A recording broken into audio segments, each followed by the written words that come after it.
ഒളിവിൽ പോയെന്ന് വ്യക്തം. അവർ മുൻകൂർ ജാമ്യത്തിന് പോകും, കൊടുക്കില്ല, സറണ്ടർ ചെയ്യാൻ പറയും. അത് ഇവരുടെ ഒരു യുക്തിയാണ്. ആ ടാക്സ് പൊട്ടിക്കാൻ ഇവരിലോട്ട് അയച്ചിട്ട്, അത് അവർ മോട്ടിച്ചിട്ട് ഒരു ന്യായം പറയുന്ന, അങ്ങോട്ട് അയച്ചിട്ട് ആ പൈസ ഞങ്ങൾ കൊടുക്കും. ഇതൊക്കെ പറഞ്ഞാൽ ചെലവാകുമെന്നായിരുന്നു ആ പാവങ്ങൾ പിള്ളേര് ചിന്തിച്ചത്. അത് കൃഷ്ണകുമാർ അത് 22.5 ലക്ഷത്തിന് അപ്പളെ സമ്മതിച്ച് ഇവിടുന്ന് രക്ഷപ്പെട്ട് പോകണ്ടായിരുന്നു. പറ്റിപ്പോയില്ലേ, അവർക്ക് ജാമ്യം കൊടുക്കും. അടുത്ത നാളെ അവർക്ക് 2 ജാമ്യം കൊടുക്കും. പക്ഷെ മറ്റവർക്ക് കൊടുക്കില്ല. മറ്റവർ സറണ്ടർ ചെയ്യാൻ പറയും. ഏതായാലും മുഖ്യമന്ത്രി ഓഫീസിന് കൃത്യമായ ഒരു അന്വേഷണം അമ്യൂസത്ത് ഉണ്ടാകുമെന്ന് പറഞ്ഞപ്പോഴാണ് അവര് ബാങ്കിൽ പോയി ഈ പൈസ അവിടെ ഇവരുടെ അക്കൗണ്ടിൽ വന്നിട്ടുണ്ടോ എന്ന് പോലും നോക്കാൻ. അത് എത്ര ദിവസം എടുത്തു? അപ്പം കാര്യമായ എന്തോ ഒരു സ്വാധീനത്തിന്റെ പുറത്താണ് ഈ കേസ് കൃഷ്ണകുമാറിനും മകൾക്ക് എതിരായിട്ട് എടുത്തത് എന്നുള്ള കാര്യത്തിൽ യാതൊരു സംശയമില്ല. ഇവരിപ്പോ പിടികൂടാൻ കഴിഞ്ഞിട്ടില്ല, മൊഴിയെടുക്കാൻ പോലും കഴിഞ്ഞിട്ടില്ല. കഴിഞ്ഞ ദിവസം ഇവരുടെ 3 പേരുടെയും വീടുകളിൽ പോലീസ് പോയതാണ്. പക്ഷെ അവരൊന്നും വീട്ടിൽ ഇല്ലായിരുന്നു. അപ്പോൾ ഈ 3 പ്രതികൾ എന്ന് പറയുന്നില്ല, ഈ ആരോപണ വിധേയർ ഒളിവിൽ തന്നെയാണ്. ഒളിവിൽ പോയി എന്ന് വ്യക്തമാണല്ലേ? ഒളിവിൽ പോയെന്ന് വ്യക്തം. അവർ മുൻകൂർ ജാമ്യത്തിന് പോകും, കൊടുക്കില്ല, സറണ്ടർ ചെയ്യാൻ പറയും. സറണ്ടർ ചെയ്യും. അങ്ങനെ സറണ്ടർ ചെയ്യാതെ നിർത്തിയില്ല. ഇന്ത്യയിൽ ജീവിക്കണ്ടേ, അവർക്ക് ഇവിടെ കേരളത്തിൽ ജീവിക്കണ്ടേ, സറണ്ടർ ചെയ്തേ പറ്റുള്ളൂ. കോടതി അങ്ങനെയൊന്നും പ്രൊട്ടക്ട് ചെയ്യത്തില്ല. അത്ര പൈസ പോയെന്ന് പ്രൈമറി ആയിട്ട് മുനിസിപ്പൽ പോലീസിന് ഇൻവെസ്റ്റിഗേഷൻ കണ്ടെത്തി കഴിഞ്ഞു. അത് എങ്ങോട്ട് അവർ ആ പൈസ എടുക്കാൻ അവർക്ക് അർഹതയില്ലല്ലോ. അവരുടെ അക്കൗണ്ടുകളിൽ പൈസ അയച്ചില്ല, അവിടെ കൊണ്ട് തീർന്നല്ലോ പ്രശ്നം. അവിടെ ഫ്രോഡും ചീറ്റിംഗ് ഒക്കെ നടന്നു കഴിഞ്ഞു. അങ്ങനെ ചെയ്യാൻ പാടില്ലല്ലോ. മൊലാലിന്റെ അക്കൗണ്ടിലാണ് അവർ ടാക്സ് പൊട്ടിക്കാനാന്നൊക്കെ ഇവർ കൗണ്ടർ പറയുന്നെങ്കിൽ അങ്ങനെ ഒരു സംവിധാനമില്ല. അവരുടെ മുഴുവൻ അവരുടെ സോഴ്സ് എന്താണെന്ന് അവർ ചാർട്ടേഡ് അക്കൗണ്ട് മുഖേന അവർ കൊടുത്തോണ്ടിരിക്കുന്നതാണ്. പിന്നെ ഇപ്പൊ എന്താണെന്ന് ഇരിക്കുന്നത് അതിനകത്ത്. പിന്നെ കൂടുതൽ പൈസ വരുമ്പോൾ അത് ഇവരുടെ ഒരു യുക്തിയാണ്. ആ ടാക്സ് പൊട്ടിക്കാൻ ഇവരിലോട്ട് അയച്ചിട്ട്, അത് അവർ മോട്ടിച്ചിട്ട് ഒരു ന്യായം പറയുന്ന, അങ്ങോട്ട് അയച്ചിട്ട് ആ പൈസ ഞങ്ങൾ കൊടുക്കും. ഇതൊക്കെ പറഞ്ഞാൽ ചെലവാകുമെന്നായിരുന്നു ആ പാവങ്ങൾ പിള്ളേര് ചിന്തിച്ചത്. അത് കൃഷ്ണകുമാർ അത് 22.5 ലക്ഷത്തിന് അപ്പളെ സമ്മതിച്ച് ഇവിടുന്ന് രക്ഷപ്പെട്ട് പോകണ്ടായിരുന്നു. പറ്റിപ്പോയില്ലേ. ആരാണ് ഇവരെ ഇങ്ങനെ പേഴ്സോഡ് ചെയ്ത് നിർബന്ധിച്ച് ഈ ലെവലിലോട്ട് കൊണ്ടുവന്ന് പോലീസ് ചില ലോക്കൽ ലെവലിലുള്ള സ്വാധീനം ഉപയോഗിച്ചിട്ട് മറ്റേ ആൾക്കെതിരായിട്ട് ഒരു കേസെടുക്കാനൊക്കെ സംവിധാനം ഉണ്ടാക്കിയത് ചെറിയ രീതിയിലുള്ളവരാണ്. അത് മുഖ്യമന്ത്രി ഓഫീസിൽ കൃത്യം ഇടപെട്ടിട്ടുണ്ടെന്ന്. ഇപ്പോൾ അതിനകത്ത് കൃഷ്ണകുമാറിന് നീതി കിട്ടും. കാരണം അയാളുടെ പൈസയാണ് പോയിരിക്കുന്നത്, അയാളുടെ മകളുടെ പൈസയാണ് പോയിരിക്കുന്നത്. അതുകൊണ്ട് ഈ സൈസ് ഡിഫൻസ് ഒന്നും ശരിയാകത്തില്ല. അത് മുൻകൂർ ജാമ്യത്തിന് ഇവിടെ ജാമ്യം കിട്ടൂല അവർക്ക്. അവർ ഹൈക്കോടതിയിൽ പോകും, ഹൈക്കോടതി കൊടുക്കൂല, സറണ്ടർ ചെയ്യാൻ പറയും, സറണ്ടർ ചെയ്തേ പറ്റുള്ളൂ, കസ്റ്റഡിയിലും പോകും. ഓക്കെ. അപ്പോൾ ഈ ക്രൈംബ്രാഞ്ച് ഏറ്റെടുത്തതോടുകൂടി കാര്യങ്ങളെല്ലാം കൈവിട്ടുപോയി. ഈ പെൺകുട്ടികൾക്ക് കൂടുതൽ കുരുക്കായി ഞാൻ സംശയമില്ല.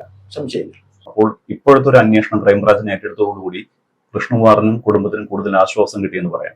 തീർച്ചയായിട്ടും അവർക്ക് ഇവിടെ മുൻകൂർ ജാമ്യത്തിന് പോയിട്ടുണ്ട്, ജാമ്യം കൊടുക്കും. അതിനകത്ത് കേസില്ല എന്ന് കോടതിക്ക് അറിയാം. പിന്നെ പോലീസ് കേസെടുത്തുകൊണ്ട് അതിന്റെ ഫൈനൽ റിപ്പോർട്ട് ചെയ്യുന്നിടം വരെ കോടതിക്കൊന്നും ചെയ്യാൻ ഒക്കില്ല. പോലീസ് എങ്ങനെയാണ്. അപ്പൊ അതുകൊണ്ട് അവർക്ക് ജാമ്യം കൊടുക്കും. അടുത്ത നാളെ അവർക്ക് 2 ജാമ്യം കൊടുക്കും. പക്ഷെ മറ്റവർക്ക് കൊടുക്കില്ല. മറ്റവർ സറണ്ടർ ചെയ്യാൻ പറയും, ജാമ്യം നിഷേധിക്കും. അതിന് അവർ ഹൈക്കോടതിയിൽ പോകും. അപ്പൊ ഈ പൈസ മോട്ടിച്ചതും പോരാ, വീട് വെച്ചതും പോരാ, കുറച്ചുകൂടെ കടം കയറും. അവസാനം ജയിൽ ജീവിതം തന്നെയാണ് എനിക്ക് തോന്നുന്നത് ആ 3 പേർ. കാരണം അതിനകത്ത് രക്ഷപ്പെടും. അല്ലെങ്കിൽ കൃഷ്ണകുമാറും മകളും അവർ കോടതിയിൽ വന്നിട്ട് മൊഴി അവർക്കെതിരായിട്ടുള്ള കേസ് സമയത്ത് അവർക്ക് അനുകൂലമായിട്ട് എന്തെങ്കിലുമൊക്കെ പറഞ്ഞ് രക്ഷപ്പെടാനേ പറ്റുള്ളൂ. അല്ലാതെ ഒരു സെറ്റിൽമെന്റ് ഒന്നും ഇത് പോകില്ല. സെറ്റിൽമെന്റും കോംപ്രമൈസും ഒന്നും പോകില്ല. കാരണം അത്ര ഡാമേജ് കൃഷ്ണകുമാറിനും നീയായിക്കും വന്നു കഴിയും ഇല്ലേ. അവര് ഏതായാലും മുഖ്യമന്ത്രി ഓഫീസിന് കൃത്യമായ ഒരു അന്വേഷണം അമ്യൂസത്ത് ഉണ്ടാകുമെന്ന് പറഞ്ഞപ്പോഴാണ് അവര് ബാങ്കിൽ പോയി ഈ പൈസ അവിടെ ഇവരുടെ അക്കൗണ്ടിൽ വന്നിട്ടുണ്ടോ എന്ന് പോലും നോക്കാൻ. അത് എത്ര ദിവസം എടുത്തു? അതിന് 3 ദിവസം ബാങ്ക് അവധിയായി. അതിന് തലേദിവസം വ്യാഴാഴ്ച പോകാറുന്നില്ല, വെള്ളി ശനി ഞായർ അവധി സമ്മതിച്ചു.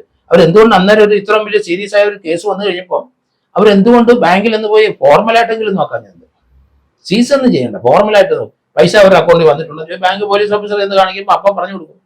റെക്കോർഡൊന്നും വേണ്ടെന്നേ, ആ ബാങ്ക് അക്കൗണ്ട് നോക്കിയാൽ 1 മിനിറ്റ് 5 മിനിറ്റ് കാര്യമില്ല. അപ്പൊ അതൊന്നും അവിടെ നടന്നില്ല. അപ്പം കാര്യമായ എന്തോ ഒരു സ്വാധീനത്തിന്റെ പുറത്താണ് ഈ കേസ് കൃഷ്ണകുമാറിനും മകൾക്ക് എതിരായിട്ട് എടുത്തത് എന്നുള്ള കാര്യത്തിൽ യാതൊരു സംശയമില്ല. ക്രൈംബ്രാഞ്ചിന്റെ അന്വേഷണത്തിൽ എന്തൊക്കെ കാര്യങ്ങൾ വരും?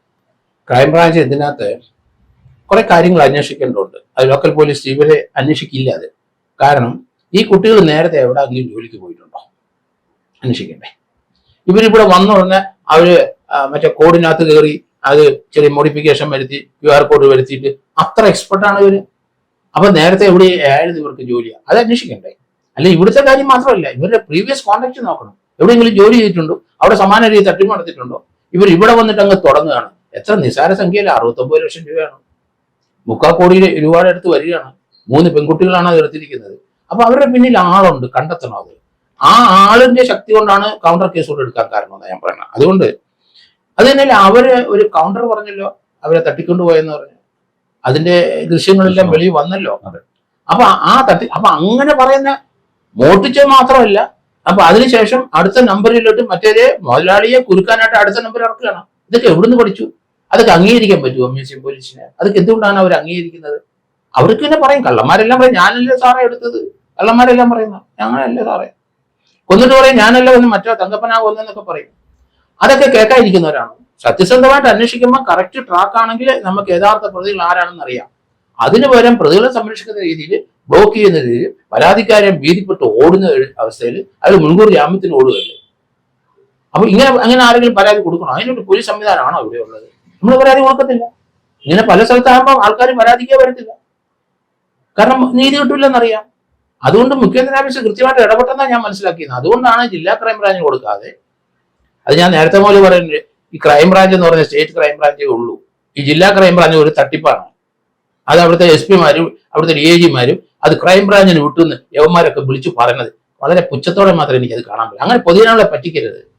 പൊതുജനങ്ങളുടെ അടുത്ത് കൃത്യം പറയണം, ജില്ലാ ക്രൈംബ്രാഞ്ചിൽ നിന്ന് ഒരു ക്രൈംബ്രാഞ്ച് ഇല്ല. ക്രൈം ഡിറ്റാച്ച്മെന്റ് എന്ന് പറഞ്ഞാൽ അവരുടെ ഒരു DYSP ഇതാണ്. ഇതൊക്കെ എന്തിനാ ഇങ്ങനെ പറയുന്നത് എനിക്ക് മനസ്സിലായി. ആരാണ് ഇത് തൊടുത്തു വിട്ടതെന്ന് ഞാൻ ചോദിക്കുന്നത്. അത് ആദ്യം ബാൻ ചെയ്യണം. ജില്ലാ ക്രൈംബ്രാഞ്ച് ആദ്യം ആ പൊസിഷനല്ല ബാൻ ചെയ്യണ്ടേ. അത് എല്ലാവരും തെറ്റ്, ക്രൈംബ്രാഞ്ചിൽ വിട്ടുന്ന ചില ആൾക്കാർ സന്തോഷത്തോടെ ക്രൈംബ്രാഞ്ച് അല്ല. Crime branch crime investigation department CBCID എന്നാണ് പറയുന്നത്. അവിടെയാണ് അയക്കുന്നത്. അതാണ് സ്റ്റേറ്റ് ക്രൈംബ്രാഞ്ച്.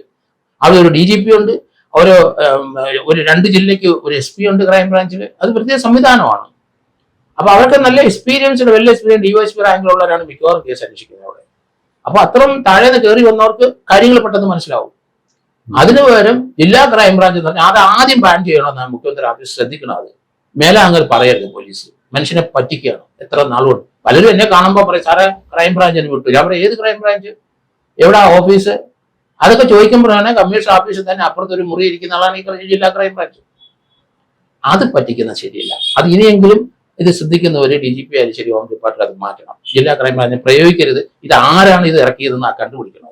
ഇങ്ങനെ മനുഷ്യനെ പറ്റിക്കുന്നത് നല്ലതല്ല.